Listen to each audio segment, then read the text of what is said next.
নমস্কার। আজকে আমরা এনটিএ নেট এডুকেশনের ইউনিট 5 থেকে বি পোর্শনে কারিকুলাম ডিজাইন অ্যান্ড মডেল আছে, সেগুলো নিয়ে আমরা আলোচনা করব। আমরা টু দ্য পয়েন্টে আলোচনা করব। আমাদের টার্গেটটা হবে এনটিএ নেট এডুকেশন ক্র্যাক করা। তো চলো আমরা দেখি। প্রথমে হচ্ছে কারিকুলাম ডিজাইন। কোন কারিকুলামের বেস, আমরা এর আগের একটা ভিডিওতে আমরা কারিকুলামের বেসগুলো পড়ে নিয়েছি। Total syllabus plus extra curricular activity সবগুলো মিলেই হচ্ছে কারিকুলাম। তাহলে এই কারিকুলামের যে ডিজাইন, যদি আমরা বাড়ি করতে যাই তাহলে প্রথমে আমাদেরকে বাড়ির প্ল্যান করতে হবে। কতটা জায়গার পরিমাপটা কতটা আমার বেডরুম, ডাইনিং রুম, কতটা আমার কিচেন, বাথরুম, সমস্ত কিছু ভাগ ভাগ করে নিতে হবে। এটাই হচ্ছে ডিজাইনের সুবিধা, অর্থাৎ আগে থেকে প্রি প্ল্যান করে রাখা। তো আমাদের যে কারিকুলাম আছে, কারিকুলামটাকে প্রি প্ল্যান্ড করে নিতে হবে। তার জন্য আমাদের যে কারিকুলামের মডেল অফ কারিকুলামের যে ডিজাইনটাকে তিনটে ভাগে ভাগ করা হয়েছে। একটা হচ্ছে সাবজেক্ট সেন্টারেড, একটা হচ্ছে স্টুডেন্ট সেন্টারেড, আর একটা হচ্ছে প্রবলেম সেন্টারেড। এই যে কারিকুলাম ডিজাইনের প্রথম হচ্ছে সাবজেক্ট সেন্টারেড, অর্থাৎ ওল্ড মডেল। যেটা আমরা আগে দেখতে পেতাম যে সাবজেক্টের উপরে বেশি জোর দেওয়া হতো, সাবজেক্টের ধ্যান ধারণাগুলোকে বেশি তুলে ধরা হতো। কিন্তু আমরা পরবর্তীতে দেখতে পাচ্ছি যে ছাত্রছাত্রীদেরকে বেশি গুরুত্ব দেওয়া হচ্ছে needs of their motivation, needs of their urge, needs of their acceptance, needs of their health। সুতরাং আমরা চাইল্ডের বিভিন্ন অবস্থা দেখে, বিভিন্ন পরিপ্রেক্ষী দেখে আমরা সেটা বিচার বিবেচনা করে আমাদের কারিকুলামটা ডিজাইন করছি। আমাদের এই কারিকুলাম ডিজাইন চাইল্ড সেন্টারেড ব্যাপারটা কেন আসছে? আমরা ইউনিট 10-এ যখন আমরা ইন্টিগ্রেটেড এডুকেশন ব্যাপারটা পড়ব, তখন আমরা দেখতে পাবো যে একটা সাধারণ ছাত্রছাত্রীর পক্ষে একটা কারিকুলাম ডিজাইনটা অন্যরকম করা হচ্ছে, এবং যদি স্পেশাল নিডস থাকে তাহলে তার পক্ষে তার ডিজাইনটা আলাদা হবে। সবার ক্ষেত্রেই কিন্তু ডিজাইন একরকম হবে না। সুতরাং এই যে কারিকুলাম ডিজাইন, এই ডিজাইনের যে গুরুত্ব, সেটা আমাদেরকে মাথায় রাখতে হবে। তাহলে আমরা এখানে চাইল্ড সেন্টারেড ডিজাইনটা পেলাম। প্রবলেম সেন্টার ডিজাইন, অর্থাৎ আমরা ডিজাইনটা করব কেমন ভাবে যে আমাদের আমরা একটা প্রবলেম ফেস করছি, সেই প্রবলেমের পরিপ্রেক্ষিতে সেই প্রবলেমটা কিভাবে সলভ করব, how we interact this problem, তার পরিপ্রেক্ষিতে আমাদেরকে একটা ডিজাইন তৈরি করতে হবে। এখানে আমি বলে রাখি কিছু কিছু বিষয়গুলো আমি বাংলাতে বুঝিয়ে দিলে পরেও আমরা কিন্তু টার্মিনোলজিগুলো ইংরেজিতেই বলবো, কারণ বাংলাতে এনটিএ নেট এডুকেশনের কোশ্চেন হওয়ার কথা থাকলেও এখনো পর্যন্ত হয়ে ওঠেনি, এবং আমাদেরকে পরীক্ষাটা ইংরেজিতেই দিতে হবে। আর আমরা যত বেশি ইংরেজিতে টার্মিনোলজিগুলো রপ্ত করব, আমাদের সুবিধা তত বেশি হবে। এরপরেই আমরা চলে আসব কারিকুলাম মডেলস অফ কারিকুলামসের ব্যাপারে আমি 11খানা পয়েন্ট নিয়েছি। অর্থাৎ আমাদের 11খানা পয়েন্ট আছে, এক এক করে আমরা নামগুলো বলবো এবং সেটাকে এক্সাম্পল দিয়ে বিশ্লেষণ করতে করতে চলে যাব।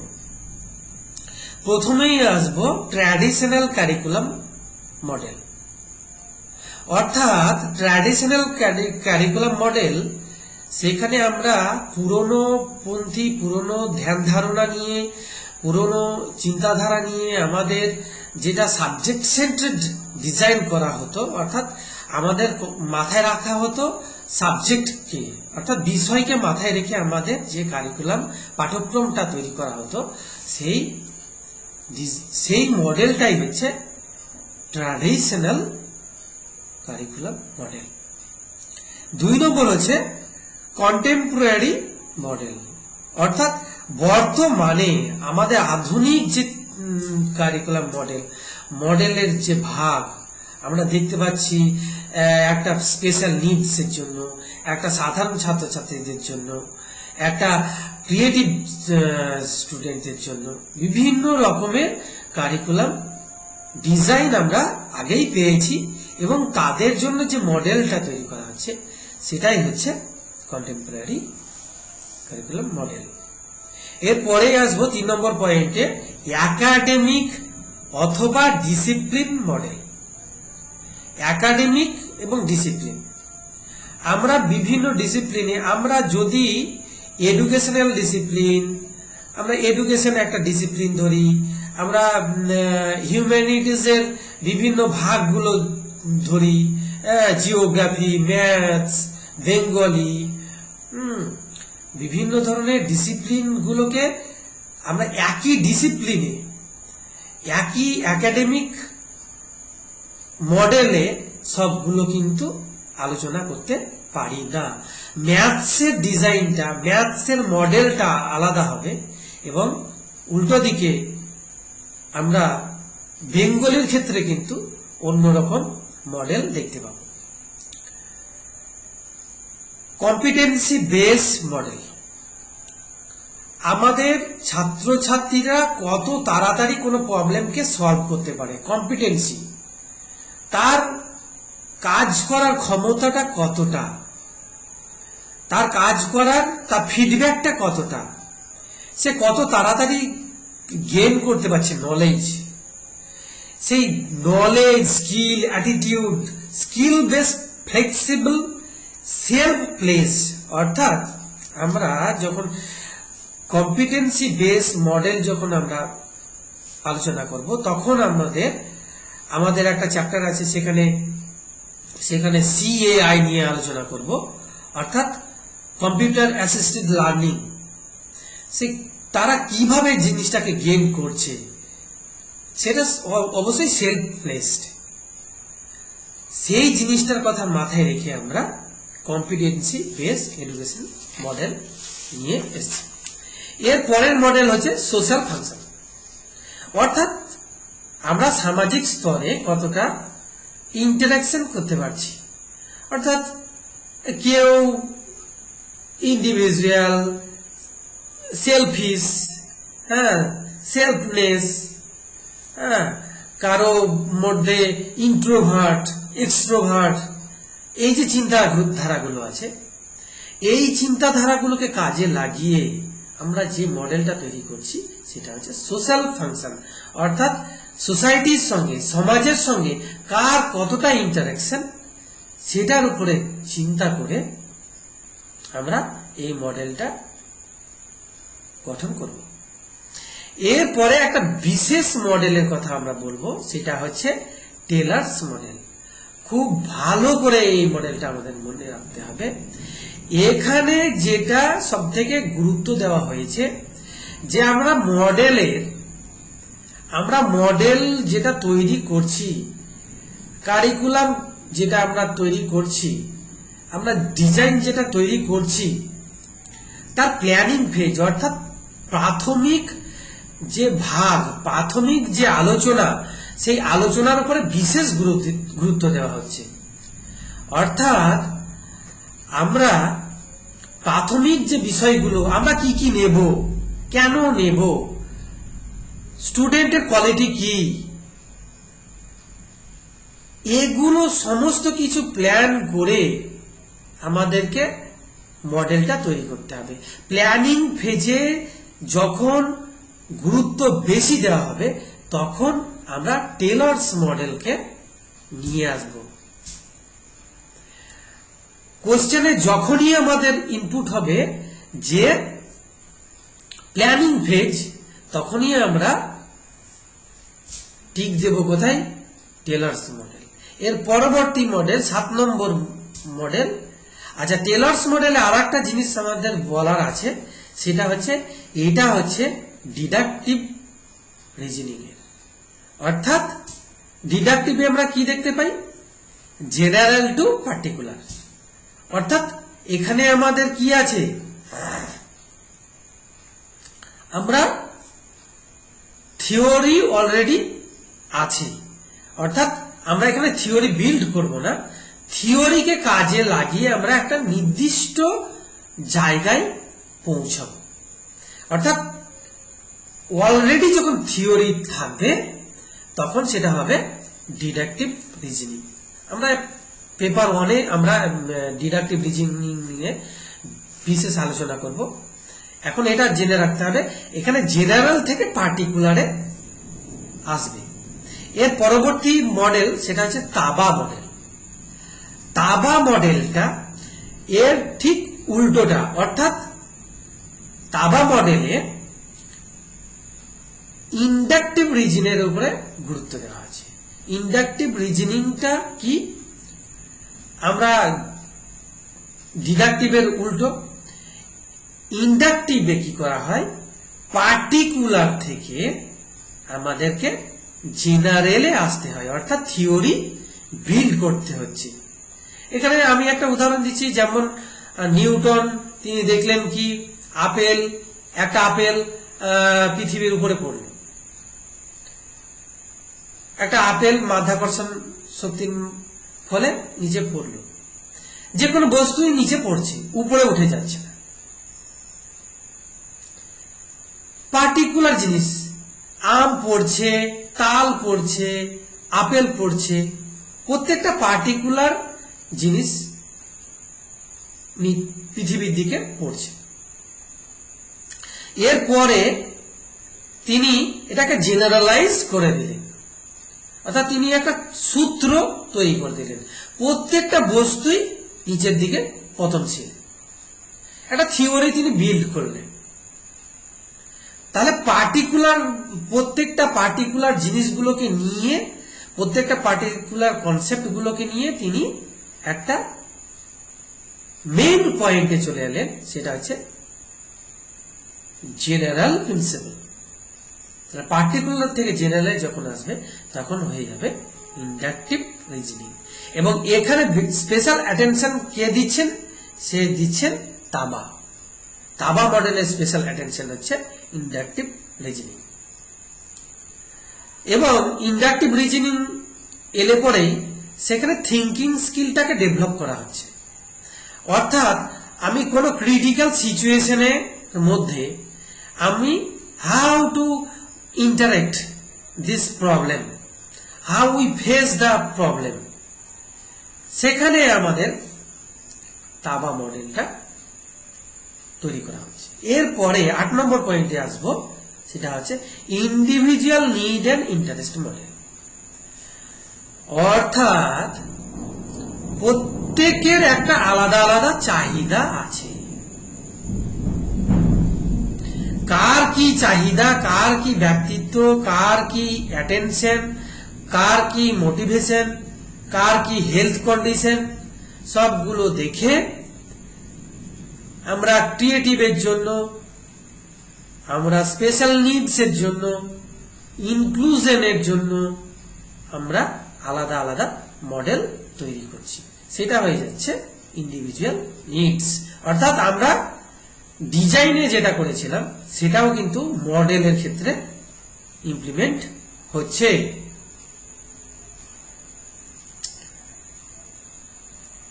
এরপরে 9 নম্বর পয়েন্ট হচ্ছে outcome based integrative model. Outcomes, আমাদের মূল লক্ষ্য হচ্ছে আউটকামস, ফিডব্যাক। আমরা যদি সারাদিন কাজ করে গেলাম, যদি রেজাল্ট না পেলাম, আমরা মজুরি না পেলাম, তাহলে কাজটা করব কেন? আমরা একটা স্পেশাল আর্জ, সেই স্পেশাল আর্জের জন্যই কিন্তু আমরা কি করছি, কাজ করে যাচ্ছি। এই কাজটা যখন সাকসেস হবে, অর্থাৎ আমাদের আউটকামসটা যখন আমরা পাবো, আমি সারাদিন ধরে একটা লেসনকে বুঝিয়ে গেলাম, স্টুডেন্টরা কিছুই বুঝতে পারলো না, তাহলে আমার কাজের কোনো গুরুত্ব থাকলো না, তাহলে আমি বোঝাতে পারলাম না। বাইদে বাই, আমার মধ্যে কোনো ফল্ট আছে। তাহলে এই ফল্টগুলোকে রেকটিফাই করার পরে যে মডেলে আমরা আসব, সেই মডেলটা হচ্ছে outcome base integrative model. Integrative কেন? বিভিন্ন ধরনের ইন্টিগ্রেশন করে child's need, child's health, child's quality, creativity, সমস্ত কিছুকে দেখে আমরা আউটকাম বেস ইন্টিগ্রেটিভ মডেলটা নিয়ে আসবো। 10 নম্বর হচ্ছে ইন্টারভেনশন মডেল। ইন্টারভেনশন কথা থেকেই আমরা জানতে পারছি এমন একটা মডেল এখানে নিয়ে আসব যেখানে আমাকে কাজ করতে হবে, হাতে কলমে কাজ করতে হবে। অর্থাৎ ডেমনস্ট্রেশনটা খুবই গুরুত্বপূর্ণ। হাতে কলমে কাজ করে আমরা যখন কোনো কিছুকে তৈরি করছি, আমাদের ইন্টারভেনশন মডেল আমরা কোথায় প্রয়োগ করতে পারি? এগুলো টেকনোলজি, মেডিসিন, সায়েন্স, এগুলোর উপরে আমরা বেশি গুরুত্ব দিতে পারি। কারণ এই মডেলটা সায়েন্সে আমরা কোনো জিনিস টেস্ট, আমরা ক্রিয়া বিক্রিয়াগুলোকে টেস্ট করার মাধ্যমে সেগুলো হাতে কলমেই আমাদেরকে করতে হবে। কোনো টেকনোলজির ক্ষেত্রে সেগুলোকে আমাকে ডেমনস্ট্রেশন করতে হবে। আমি একটা জিনিসকে উদ্ভাবন করব, সেটাকে প্রথমে আমাকে একটা মডেল তৈরি করতে হবে, সেটা হাতে কলমে তৈরি করে তার প্রয়োগ করতে হবে, তারপরেই কিন্তু আমরা এটাকে ফাইনালাইজ করব। এবং মেডিসিনের ক্ষেত্রে কি, এখন করোনা ভাইরাস, কোভিড-19, বিভিন্ন সময় বিভিন্ন বিষক্রিয়া, বিভিন্ন ক্রিয়া প্রতিক্রিয়া করার ফলেই কিন্তু আজকে ভ্যাকসিন আবিষ্কার হচ্ছে। ভ্যাকসিনটা কিভাবে চলে আসছে, যে তার পরে আমরা ক্রিয়া করে যদি অ্যান্টিবডিটা সঠিক তৈরি হচ্ছে, সেই অ্যান্টিবডির কার্যকারিতাটা কত পার্সেন্ট, 30%, 90%, 100%, সেই অ্যান্টিবডিটা তৈরি করার কাজ চলছে। তাহলে এগুলো কিন্তু ইন্টারভেনশন মডেল। সব থেকে গুরুত্বপূর্ণ যে মডেলটা আসবে, CIPP মডেল। CIPP এটা হচ্ছে abbreviation. C for context, I for input, P for process, P for product. CIPP, context, input, process, product. তাহলে আমরা কোনো প্রোডাক্ট, আলটিমেট গোল কি, প্রোডাক্ট। আমরা কোনো কনটেক্সটে, আমরা কোনো বাংলা কনটেক্সটে, অর্থাৎ আমরা কোনো ইংলিশ কনটেক্সটে, কিংবা আমরা যে কোনো কনটেক্সটে নিতে পারি, সেই কনটেক্সটের উপরে আমাদেরকে প্ল্যানিং ফেজে যেতে হচ্ছে। প্ল্যানিং ফেজে যাওয়ার সময় আমরা কনটেক্সটটা কি নিচ্ছি, আমরা যদি বাংলা কনটেক্সটে নিচ্ছি, বাংলা কনটেক্সটে আমরা ইনপুটটা কি দিচ্ছি, বাংলা কনটেক্সটের ক্ষেত্রে ইনপুট যা হবে ম্যাথামেটিক্সের ক্ষেত্রে ইনপুট আলাদা হবে, সায়েন্সের ক্ষেত্রে ইনপুট আলাদা হবে, টেকনোলজির ক্ষেত্রে ইনপুট আলাদা হবে।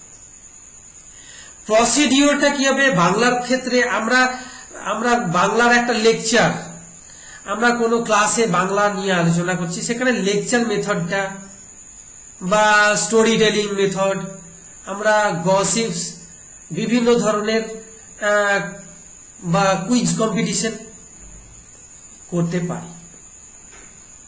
কিন্তু আমরা ম্যাথসের ক্ষেত্রে কি স্টোরি টেলিং বা অন্যান্য কোনো লেকচার মেথডে হবে না। তাহলে সেখানে ইনপুটটা আমাদেরকে ডেমনস্ট্রেশনে দিতে হবে, সেখানে আমাকে প্রজেক্টরের মাধ্যমে, ওএইচপির মাধ্যমে আমাকে শো করতে হবে, টিএলএম এর ইউজ করতে হবে। তাহলে ইনপুটটা এরকম হবে। প্রসিডিওর গুলো তার পরিপ্রেক্ষিতে কাজ করবে। এর ফলে আমরা বিভিন্ন কনটেক্সটের পরিপ্রেক্ষিতে আমরা বিভিন্ন ধরনের আউটপুট ফিডব্যাক পাব। সেই ফিডব্যাক গুলোকে নিয়ে কাজ করলে পরে আমরা দেখতে পাবো আলটিমেট গোল আমাদের কি, আলটিমেট রেজাল্ট কি। সেই রেজাল্টে যদি আমরা স্যাটিসফাই হই, তাহলে আমার ইনপুট ঠিক আছে, প্রসেস ঠিক আছে, প্রোডাক্টটাও ঠিক আসবে। আমার ইনপুট ভুল হলে, আমার ইনপুট খারাপ হলে পরে আমরা তার প্রোডাক্টটা ঠিক মতো পাব। তাহলে আমরা ইউনিট 5-এর বি সেকশন নিয়ে কিন্তু পুরোটাই আলোচনা করে দিলাম। এরপরে আমরা এগুলোকে আরো ভাগ করে প্রত্যেকটা নিয়ে এক একটা লেসন বানাবো। আমি জাস্ট সাম আপ একটা করলাম ভিডিওতে। যদি আমার বন্ধুদের ভালো লাগে তাহলে তারা অবশ্যই যেন ভিডিওটা শেয়ার করে দেয় এবং আরো বন্ধুদেরকে হোয়াটসঅ্যাপ গ্রুপে আমার 9641363562 এই নাম্বারে add me NTA net education বলে মেসেজ করলে তাকে গ্রুপে অ্যাড করে দেওয়া হবে। এবং বন্ধুরা এই ভিডিওটা বারবার দেখতে থাকলে পরে তাদের পরিষ্কার হয়ে যাবে, জলের মতো পরিষ্কার হয়ে যাবে ব্যাপারটা। সুতরাং আর বেশি দেরি না করে সবাইকে শুভেচ্ছা জানিয়ে